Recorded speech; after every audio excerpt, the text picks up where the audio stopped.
Dalam perjalanannya, Paulus dan kawan-kawannya meninggalkan Pafos dan berlayar ke Perga di Pamfilia.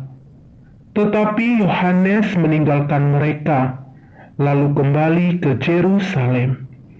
Dari Perga, Paulus dan kawan-kawannya melanjutkan perjalanan mereka, lalu tiba di Antiokhia di Pisidia. Pada hari Sabat, mereka pergi ke rumah ibadat, lalu duduk di situ. Setelah selesai pembacaan dari hukum Taurat dan kitab-kitab Nabi, pejabat-pejabat rumah ibadat bertanya kepada mereka, "Saudara-saudara, jikalau saudara ada pesan untuk membangun dan menghibur umat ini, silakan." Maka bangkitlah Paulus. Ia memberi isyarat dengan tangannya, lalu berkata, "Hai orang-orang Israel dan kamu yang takut akan Allah, dengarkanlah. Allah umat Israel ini telah memilih nenek moyang kita dan membuat umat itu menjadi besar. Ketika mereka tinggal di Mesir sebagai orang asing, dengan tangannya yang perkasa, ia telah memimpin mereka keluar dari negeri itu. 40 tahun lamanya, ia bersabar terhadap tingkah laku mereka di padang gurun.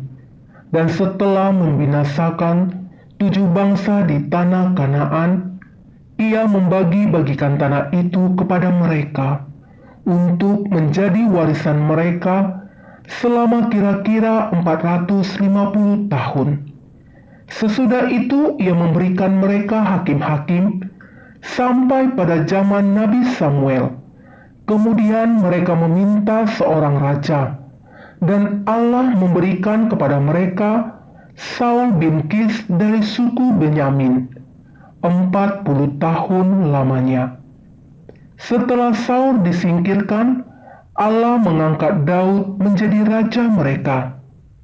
Tentang Daud, Allah telah menyatakan, "Aku telah mendapat Daud bin Isai, seorang yang berkenan di hatiku, dan yang melakukan segala kehendakku, dan dari keturunannya lah, sesuai dengan yang telah dijanjikannya, Allah telah membangkitkan juru selamat bagi orang Israel, yaitu Yesus."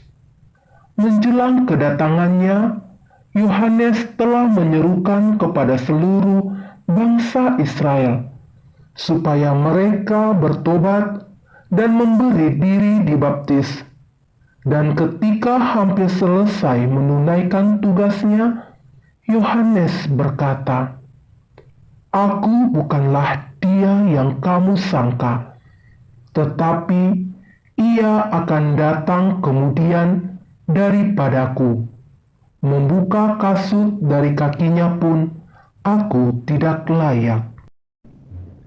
Dalam perjamuan malam terakhir, Yesus membasuh kaki para murid-Nya. Sesudah itu ia berkata, "Aku berkata kepadamu, sesungguhnya seorang hamba tidaklah lebih tinggi daripada tuannya, atau seorang utusan daripada dia yang mengutusnya. Jikalau kamu tahu semua ini, maka berbahagialah kamu jika kamu melakukannya. Bukan tentang kamu semua aku berkata. Aku tahu siapa yang telah kupilih, tetapi haruslah genap nas ini. Orang yang makan rotiku telah mengangkat tumitnya terhadap aku. Aku mengatakannya kepadamu sekarang juga, sebelum hal itu terjadi, supaya jika hal itu terjadi, kamu percaya bahwa akulah Dia. Aku berkata kepadamu, Sesungguhnya barang siapa menerima orang yang kuutus, ia menerima aku. Dan barang siapa menerima aku, ia menerima dia yang mengutus aku.